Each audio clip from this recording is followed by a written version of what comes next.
Parallel ঝলক। আপনাদের সাথে রয়েছি আমি উর্না। আপনারা এই প্রথম দেখছেন ডিজিটাল মিডিয়ায় বাংলায় খেলার খবরের বুলেটিন। ভারতীয় ও আন্তর্জাতিক ফুটবলের যাবতীয় খবর নিয়ে আপনাদের জন্য আমাদের বিশেষ সেগমেন্ট খেল সকার। এ মরশুমে মোহনবাগান সুপার জায়ান্টের প্রথম পদক্ষেপ তাদের মহিলা ফুটবল টিম, যার কোচ হিসেবে ক্রিসপেন ছেত্রীকে নিয়ে আসার পরিকল্পনা শুরু করে দিল সুপার জায়ান্ট ম্যানেজমেন্ট। দুদিন আগে বৈঠকে নাকি সেই নিয়ে আলোচনা হয় কর্তাদের মধ্যে। শোনা যাচ্ছে সঞ্জীব গোয়েঙ্কা নাকি বলেছেন দেশের সেরা টিম গড়ার লক্ষ্যে সেরা কোচকে আনতে হবে। ক্রিসপেন ছেত্রী ওড়িশা ফুটবলে দুর্দান্ত কাজ করেছেন, এখন তিনি ভারতীয় মহিলা দলকেও কোচিং করাচ্ছেন। জাতীয় শিবিরের পরই তার সঙ্গে কথা বলার পরিকল্পনা মোহনবাগান ম্যানেজমেন্টের। তবে ওড়িশার মহিলা দলের সঙ্গে এখনও 1 বছরের চুক্তি রয়েছে ক্রিসপেনের, কিন্তু তাকে ট্রান্সফার ফি দিয়ে হলেও নাকি নিয়ে আসতে চাইছে সবুজ বেরুন। কয়েক বছর আগে রেকর্ড অঙ্কের ট্রান্সফার ফি দিয়ে গোকুলাম থেকে অ্যান্ড্রুসকে কোচ করে এনেছিল ইস্ট বেঙ্গল। এ মরশুমে লাল হলুদের মহিলা দল জাতীয় চ্যাম্পিয়ন, কিন্তু তাদের আর ফাঁকা জমি দিতে চাইছে না মোহনবাগান। তাই এবার নিজেদের মহিলা ফুটবল দল নামাতে চলেছে সবুজ বেরুনও। মোহনবাগানের নতুন কর্মসমিতির বৈঠক সোমবার। সেদিনই সভাপতি হিসেবে আনুষ্ঠানিকভাবে দেবাশিস দত্তের নাম ঘোষণা করা হতে চলেছে। টুটু বসু ও সঞ্জীব গোয়েঙ্কাকে কীভাবে কমিটিতে আনা যায় সে ব্যাপারেও আলোচনা হবে। এদিকে শুক্রবার ছিল মনোনয়নপত্র প্রত্যাহারের শেষ দিন। এদিন একজন মনোনয়নপত্র প্রত্যাহার করেন, তিনি হকি সচিব পদে মনোনয়ন জমা দিয়েছিলেন। শনিবার ঘোষণা করা হবে নতুন কমিটি কী হতে চলেছে। যেহেতু দুই পক্ষ সম্মিলিতভাবে একটাই প্যানেল জমা দিয়েছে, তাই নতুন কর্মসমিতির নাম ঘোষণা করে দেবেন বিচারপতি অসীম রায়। তারপর সোমবারই কাজ শুরু করবে নতুন কমিটি। 2025-এ Indian women's league champion East Bengal ছেড়ে দিল দলের অন্যতম সেরা তারকাকে। এলসাদাই আচেমপংকে রিলিজ করে দিল লাল হলুদ। তিনি এবার আইডাব্লিউএল এ দলকে চ্যাম্পিয়ন করতে গুরুত্বপূর্ণ ভূমিকা নিয়েছিলেন। 11 ম্যাচে করেছিলেন 10 গোল। তার অবদানের জন্য ধন্যবাদ জানিয়ে রিলিজ করে দেওয়া হলো। ইস্টবেঙ্গল ছেড়ে এবার ইসরায়েল খেলতে চললেন আচেমপং। সাফাই গাইলেন কল্যাণ চৌবে। দীর্ঘ সাংবাদিক সম্মেলন করে বাদিকে দুজন ও ডান দিকে দুজন নিয়ে, তার মধ্যে ছিলেন ফুটবল ডিরেক্টর সুব্রত পাল। জায়ান্ট স্ক্রিনে কিছু স্ক্রিনশট ভেসে উঠছে, সেগুলো দেখিয়ে তার উপর বলছিলেন ফেডারেশন সভাপতি অতি নিম্নমানের তৈরি করা হয়েছিল পিপিডি, পেশাদারের বড়ই অভাব। হতে পারে হয়তো তড়িঘড়ির জন্য পুরো বিষয়টি সাজানো যায়নি। সাংবাদিক সম্মেলনে তার দিকে একের পর এক প্রশ্ন উড়ে আসে, তার উত্তরে অবশ্য নতুন কিছু নেই, সেই গতে বাঁধা ওসিআই কার্ড, দুর্নীতি, ভিশন, স্ট্রাইকার সমস্যা, ভারতের পারফরমেন্স ইত্যাদি। তবে তিনি মনে করেন ভারতীয় ফুটবলকে সঠিক দিশাতে নিয়ে যেতে দুর্নীতিকে কিছুতেই প্রশ্রয় দেবেন না। As I said, I mentioned during my briefing that we are living in a country and where absolute freedom of speech is there, and one can say anything, and any individual can go to judiciary to challenge administrative decision. I also mentioned during this presentation that how the financial management has seen this positive surplus, where I gave you comparative study from 2016 to 2025. I have also mentioned you that these are being audited by CAG, by Deloitte, by FIFA and AFC's independent auditor, and also by our external internal auditor. If there is any corruption, I'm sure it must have been noticed on red flag, and thereafter, and there are several petitions by these 3 or 4 members, not the 7 people. It's a coterie of 3 or 4 members who are either lost election against my team, or either they were part of the EIFF and somehow they are not in part of the EIFF. So they are the party in this case. 10 তারিখ Hong Kong match হারের পর ফেডারেশনকে তার পদত্যাগপত্র পাঠিয়ে দিয়েছিলেন ভারতীয় coach মানালো Marquez. আর এই পরিস্থিতিতে ঘরে বাইরে বেশ চাপে ফেডারেশন সভাপতি কল্যাণ চৌবে। তবে মানালোর পদত্যাগ নিয়ে ফেডারেশন সভাপতি বলছেন 29শে জুন ফেডারেশনের এক্সিকিউটিভ কমিটির বৈঠকেই কোচের পদত্যাগের বিষয়ে চূড়ান্ত সিদ্ধান্ত নেবেন তারা। ভারতীয় ফুটবলে স্ট্রাইকারের অভাব, যার জন্য আবার অবসর ভাঙিয়ে নিয়ে আসতে হয়েছে সুনীল ছেত্রীকে। সঙ্গে ভারতীয় ফুটবলারদের হতাশজনক পারফরমেন্স। সেখান থেকে হাল ফেরাতে ফেডারেশন সভাপতি আবার ওসিআই, পিআইও ফুটবলারদের নিয়ে আসার কথা বলছেন। কিন্তু সেটা কি আদৌ সম্ভব এদেশের ফুটবলে? আর হলেও বা ঠিক কত সময় লাগবে? কিন্তু সেসব নয়, কল্যাণ চৌবে বলছেন তিনি ভারতীয় বংশোদ্ভূত ফুটবলারদের খেলানোর জন্য সচেষ্ট হচ্ছেন। Vision here. We just spoke what has been done in last 2.5 years, and what is the current scenario. Why the national team is not doing up to the mark. That we have explained with the facts and figures and the results and the quality. There are individual stats are also there. It will take more time, but each and individual player, the minutes they have played, the ball they have touched, the accurate pass inaccurate, goal score, goal assist, everything is there. It's everything in our data. And there's a reason. It is no vision is here. It is where the reality, and we are taking it forward. So we have mentioned vision 2 years ago. That was the vision 2047, and the part of that, it was a 4-year cycle of 6 cycles. And we are in the first cycle in 2026. And in half of that first cycle, we have evaluated where are we now, what we have achieved so far, and what we need to do to pace up our work so that we can reach up to them. কল্যাণ চৌবের সাংবাদিক সম্মেলনে অনেকটাই জুড়ে বাইচুং ভুটিয়া, যেটা হওয়ারই কথা। আগের দিনই federation president হিসেবে চূড়ান্ত ব্যর্থ হওয়ার অভিযোগ তুলে কল্যাণের পদত্যাগ দাবি করেছিলেন বাইচুং। এদিন বাইচুংকে এক হাত নিলেন কল্যাণ। তার পাল্টা অভিযোগ, বাইচুং ভুটিয়া ভারতীয় ফুটবল ইতিহাসে অন্যতম সফল তারকা, এ ব্যাপারে কোনো সন্দেহ নেই।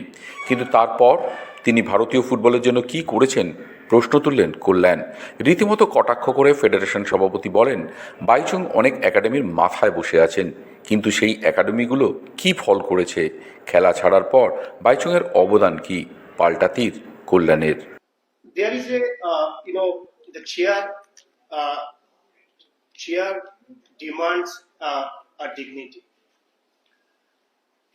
Chair cannot speak below dignity to respond to anyone's allegations. I have been alleged personally. My family has been alleged badly, and because we are living in a social media age, and anything and everything can be said and malign. I said that I only speak facts and figures, and I don't speak anything other than facts and figures. The person you named just now, he's a well-known individual and very successful football player of Indian history. We all respect him. I also respect him. I played with him, against him. He was one of the best striker India has ever produced. He was also advisor to All India Football Federation, appointment dated 25th March 2017, with a remuneration professional fee 1,50,000 monthly, and his other flight tickets, travel, etc. will be provided by AIFF. So he was the advisor to AIFF, advisor to President, and I'm sure he must have advised something to the Federation, and we are in a position to evaluate his suggestion, expert advice. Mohun Bagan এত টাকা দিয়ে footballer নিচ্ছে, কিন্তু তাতে ভারতীয় ফুটবলের কি আদৌ কোনো উন্নতি হচ্ছে? বলছেন প্রাক্তন ফুটবলার আলভিটো ডিকোনা। ভারতীয় ফুটবলে ওভার প্রাইস করা হচ্ছে ফুটবলারদের।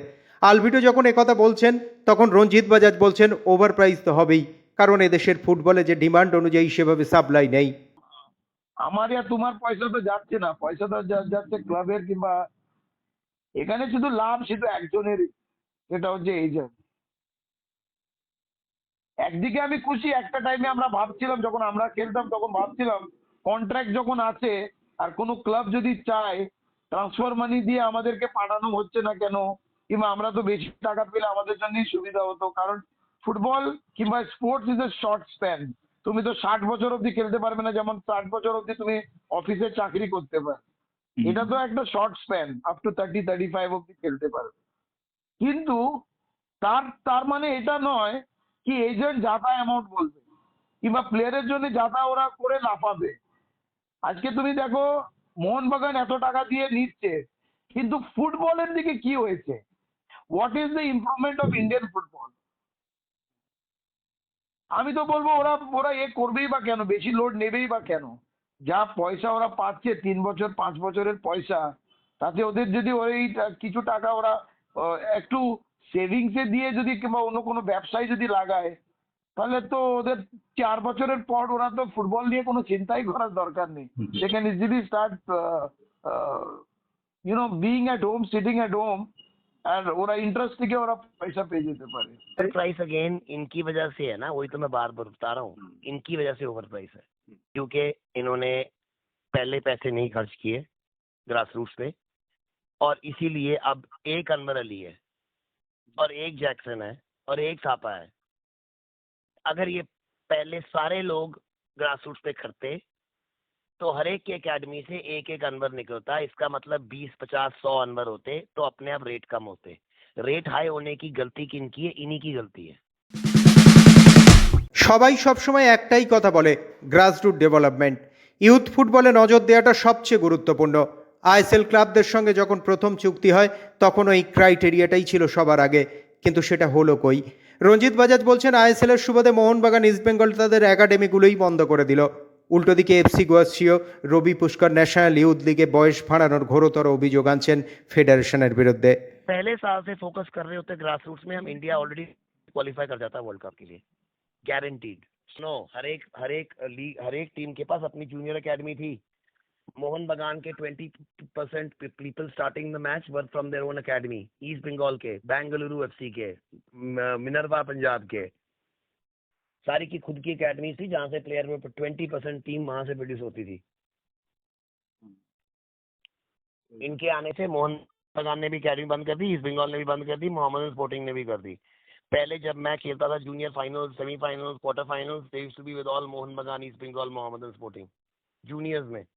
अब वो आसपास ही नहीं है कहीं।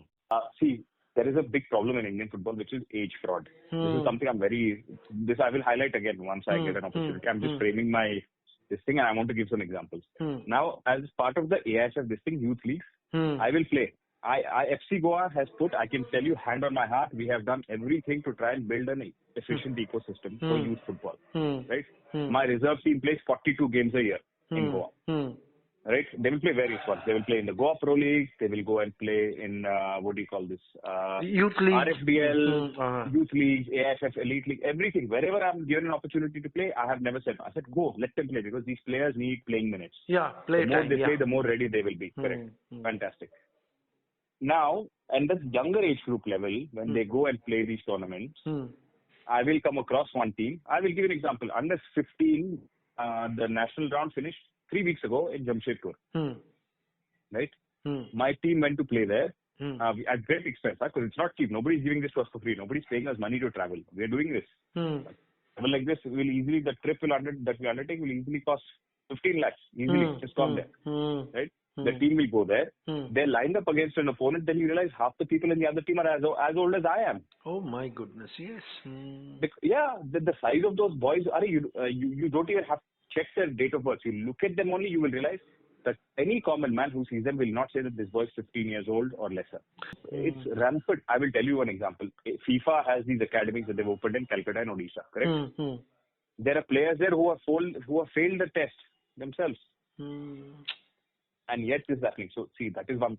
Now tell me, next year, from my learning, I am spending so much time training players at the age of under 15, convincing their parents to let them go, maybe skip a school for a couple of days and all that. Exactly. For those boys to go there, feel disheartened, seeing playing these big boys. Much, they lose the match much and they older come boys, back. yeah. Correct. They lose and come back and they're disheartened. I have spent money. I'm not saying wasted yet, but we have spent money, but it's waste only,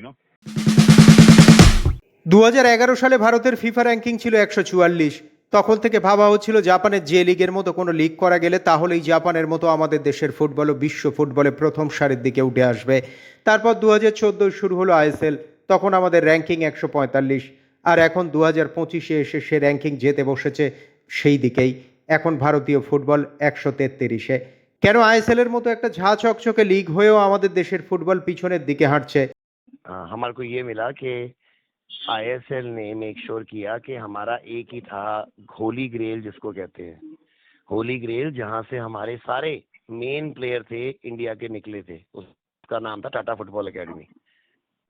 ISL से हमें ये मिला कि Tata football academy बंद करा दिया इन्होंने और जमशेदपुर पे सारे पैसे लगे और उसके बाद एक भी not even one international has been produced from Tata Football Academy since ISL came in.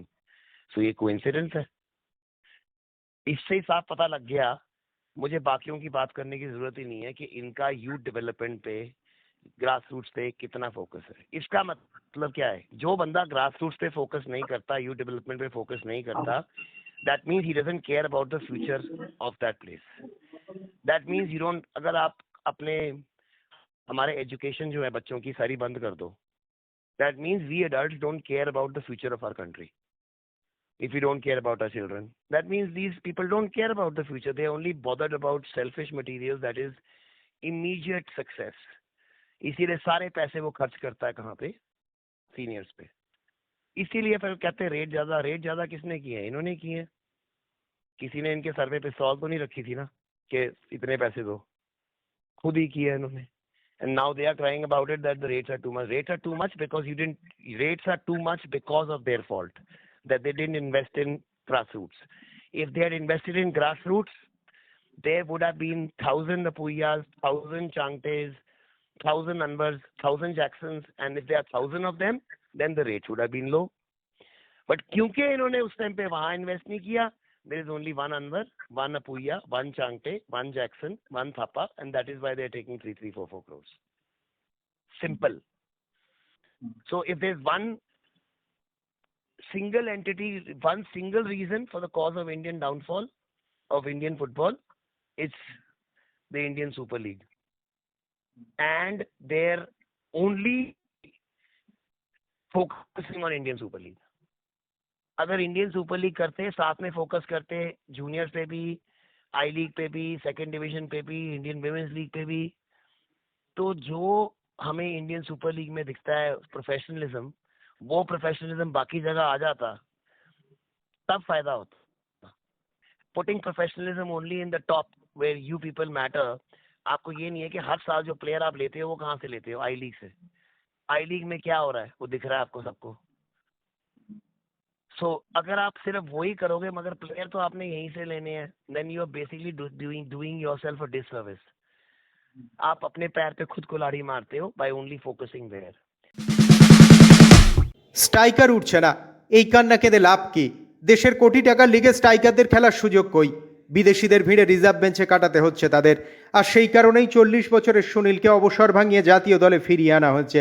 সুহেলরা ভারতীয় দলে থাকলেও তাদের ভাগ্যে শিকে ছেড়ে না। তাহলে কি বিদেশি ফুটবলারদের সংখ্যা কমানো উচিত? রঞ্জিত বাজাজ বলছেন অবশ্যই 6 বিদেশি নয়, 4 বিদেশি সই করিয়ে 3 বিদেশি খেলানো উচিত। Only be 4, जैसे not more than 4 foreigners. Why? Because अगर आप अपने 6 फॉरेनर दे दोगे किसी कोच को, तो वो 2 स्ट्राइकर खिलाएगा, 2 मिडफील्डर और 2 सेंटर बैक, तो आपकी स्पाइन चलेगी। The only players we will be able to produce is left back, right back, left winger, right winger. এই প্রথম ফিফা ক্লাব বিশ্বকাপে 32টি দল অংশ নিচ্ছে। টুর্নামেন্ট চলবে 1 মাস ধরে, 14 জুন থেকে 13 জুলাই। মোট প্রাইজ মানি $1 বিলিয়ন। মার্কিন যুক্তরাষ্ট্রের 12টি শহরে টুর্নামেন্টটি অনুষ্ঠিত হবে। টুর্নামেন্টের উদ্যোক্তা ইন্টার মায়ামি। মেসি অন্যতম আকর্ষণ হলেও এই টুর্নামেন্টে রোনাল্ডোর আল নাসের সুযোগ পায়নি। এমবাপেকে দেখা যাবে খেলতে। ইউরোপ থেকে Real Madrid, Manchester City, Bayern Munich আর চেলসি অংশ নিচ্ছে এই টুর্নামেন্টে। ব্রাজিল থেকেও অংশ নিচ্ছে 4টি ক্লাব। ম্যানচেস্টার সিটি ছেড়ে নাপোলিতে যোগ দিলেন Kevin De Bruyne. Major league সকারের ক্লাবে খেলারও প্রস্তাব ছিল তার কাছে। নাপোলির বর্তমান কোচ অ্যান্তোনিও কন্তে। ম্যান সিটিতে 10 বছর খেলেছেন ব্রুইন। ভারতীয় সময় রবিবার ভোরেই শুরু হয়ে যাচ্ছে ক্লাব বিশ্বকাপ। মায়ামির হার্ড রক স্টেডিয়ামে প্রথম ম্যাচে মুখোমুখি হবে মিশরের আল আহলি ও লিওনেল মেসির ইন্টার মায়ামি। কিন্তু হঠাৎই আশঙ্কার কালো মেঘ এই টুর্নামেন্ট ঘিরে, কেননা গত কয়েকদিন ধরেই ডোনাল্ড ট্রাম্প প্রশাসনের নাক আছে কিংয়ের ফলে ক্যালিফোর্নিয়ার লস অ্যাঞ্জেলস উত্তাল বেআইনি অভিবাসীদের প্রতিবাদে। বিক্ষোভের আগুন ক্রমাগত ছড়িয়ে পড়ছে শিকাগো, ওয়াশিংটন, ফিলাডেলফিয়ার মতো বড় শহরগুলোতেও। কোথাও কোথাও কারফিউ জারি করা হয়েছে। তাই স্বাভাবিকভাবেই এই পরিস্থিতিতে ফুটবল ম্যাচ ঘিরে নতুন করে হাঙ্গামার আশঙ্কাও করছেন অনেকেই। ভুলে যাওয়ার মতো একটা মরশুম কাটিয়েছেন পেপ গুয়ার্দিওলা। ম্যানচেস্টার সিটির হয়ে সদ্য শেষ হওয়া মরশুমে কোনো শিরোপাই জেতা হয়নি তার। টানা 4 বারের premier league champion city league শেষ করেছে 3য় স্থানে। এমনকি চ্যাম্পিয়ন্স লিগের শেষ 16-য় উঠতে পারেনি তাঁর দল। শেষ ভরসা ছিল FA কাপ, কিন্তু সেখানেও ফাইনালে ক্রিস্টাল প্যালেসের কাছে হার। তবু এমন ভরাডুবির পরেও অবশ্য গুয়ার্দিওলার ওপর থেকে আস্থা হারাচ্ছে না সিটি। এটা রিয়াল মাদ্রিদ কিংবা বার্সেলোনার মতো ক্লাব হলে মরশুমের মাঝপথেই ছাঁটাই হয়ে যেতেন তিনি, এমনই মনে করেন পেপ গুয়ার্দিওলা। সম্প্রতি এক সাক্ষাৎকারে তিনি বলেছেন, এই বছরটা যেমন গেছে, এটা যদি স্পেন হতো তাহলে আমি অক্টোবর, নভেম্বর বা ডিসেম্বর পর্যন্ত কোচ হিসেবে থাকতাম না, কিন্তু এখানে সেই প্রশ্নই ওঠেনি। টটেনহাম হটস্পারের নতুন কোচ হলেন থমাস ফ্রাঙ্ক। গত বৃহস্পতিবার ক্লাবের তরফ থেকে এমনই ঘোষণা করা হয়েছে। টটেনহামকে ইউরোপা লিগ চ্যাম্পিয়ন করে 17 বছরের ট্রফি করা ঘোষানোর 16 দিন পর বরখাস্ত করা হয় আঙ্গে পোস্তেকোগলুকে। কারণ হিসেবে দেখানো হয় প্রিমিয়ার লিগে দলের বাজে পারফরম্যান্স। এ মরশুমে টটেনহাম 22টি ম্যাচ হেরে 17তম স্থানে লিগ শেষ করে। ফলে পোস্তেকোগলুর জায়গায় আনা হলো ব্রেন্টফোর্ডের প্রাক্তন এই কোচ থমাস ফ্রাঙ্ককে। বিশ্বজুড়ে 22 গজে নানান রকম খবর। ক্রিকেটের সেই সমস্ত খবর নিয়ে আমাদের বিশেষ সেগমেন্ট লিগ ছক্কা।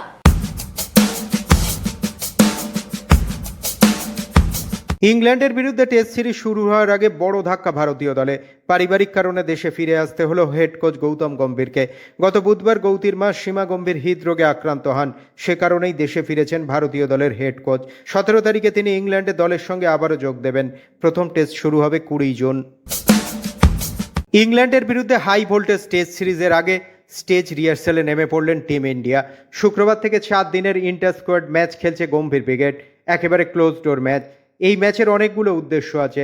টেস্ট সিরিজের আগে ম্যাচ ফিটনেসকে আরও ভালো জায়গায় নিয়ে যাওয়া, টেস্টের প্রথম একাদশ বাছতে এই ম্যাচে নজর, এবং কম চাপের ম্যাচে শুভমান গিলকে নেতৃত্বের অনুশীলন করিয়ে নেওয়া। গত অস্ট্রেলিয়া সফরেও সিরিজ শুরুর আগে এমন ম্যাচ খেলেছিল মেন ইন ব্লু। যশস্বী জয়সওয়ালকে নিয়ে পড়লেন গৌতম গম্ভীর। রোহিত শর্মা অবসর নেয়ার পর সবার চোখ ওপেনার জয়সওয়ালের দিকে। এই সিরিজে গুরুত্বপূর্ণ ভূমিকা নিতে হবে। ভারত এ দলের হয়ে তেমন সুবিধা করতে পারেননি। তাই গুরুত্বপূর্ণ সিরিজ শুরু হওয়ার আগে তার সঙ্গে দীর্ঘ আলোচনা করলেন গৌতম গম্ভীর। তারপর নেটে দেখা গেল অনেক সংযত যশস্বী জয়সওয়াল। কোনো বাজে শট নিচ্ছেন না। গুরু গম্ভীরের পরামর্শে এভাবেই তৈরি হচ্ছেন যশস্বী। ইংল্যান্ড সফরে যাওয়ার আগে বেশ নার্ভাস ছিলেন ভারতের বোলিং কোচ মার্নি মার্কেল। একথা নিজেই জানালেন তিনি। কারণ হিসাবে বলেছেন, ভারত সম্প্রতি লাল বলের ক্রিকেট খুব বেশি খেলেনি, কিন্তু ইংল্যান্ডে গিয়ে কদিন ট্রেনিংয়ের পর তিনি দারুণ খুশি ও আশাবাদী। ইংল্যান্ডে প্রেশাররা বাড়তি সুবিধা পাবেন। নেটে ভারতীয় বোলারদের তাগিদ, ছন্দ, পরিবেশের সঙ্গে দারুণভাবে মানিয়ে নেওয়া দেখে তাঁর চাপ কেটে গিয়েছে, জানিয়ে দিলেন ভারতের দক্ষিণ আফ্রিকান কোচ। আহমেদাবাদে বিমান দুর্ঘটনায় মর্মাহত ক্রিকেট দুনিয়া। ইংল্যান্ডের বেকেনহ্যামে শুক্রবার থেকে শুরু হলো ভারতীয় দলের 4 দিনের ইন্টার স্কোয়াড ম্যাচ। ম্যাচের আগে নিহতদের স্মৃতিতে শ্রদ্ধা জানালো টিম ইন্ডিয়া। 1 মিনিট নীরবতা পালন ছাড়াও ক্রিকেটার ও সাপোর্ট স্টাফরা কালো আর্ম ব্যান্ড পরে মাঠে নামেন। পাশাপাশি বিশ্ব টেস্ট চ্যাম্পিয়নশিপের ফাইনালের 3য় দিনে নীরবতা পালন করলেন অস্ট্রেলিয়া ও দক্ষিণ আফ্রিকার ক্রিকেটাররা। পাকিস্তান ক্রিকেটে আবার বিতর্কে পিসিবি চেয়ারম্যান মহসিন নাকভি। পাকিস্তানের প্রাক্তন লাল বলের কোচ জেসন গিলেস্পি আবার অভিযোগ জানালেন নাকভির বিরুদ্ধে।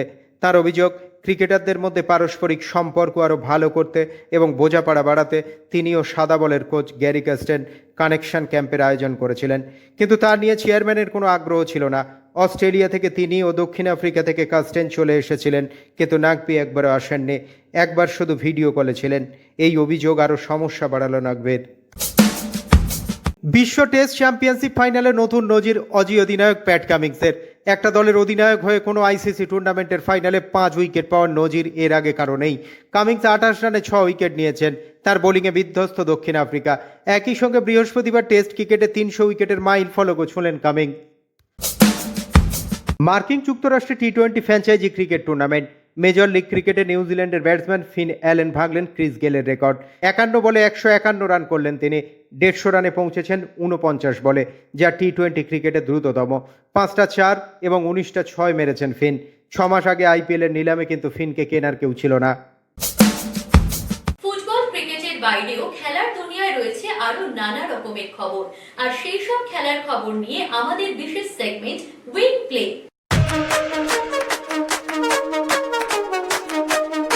30শে জুন থেকে শুরু হচ্ছে এবারের উইম্বলডন টুর্নামেন্টে। হতে চলেছে 3টি গুরুত্বপূর্ণ পরিবর্তন। প্রথমত বাড়ছে প্রতিযোগিতার পুরস্কার মূল্য, যা টুর্নামেন্টের ইতিহাসে রেকর্ড।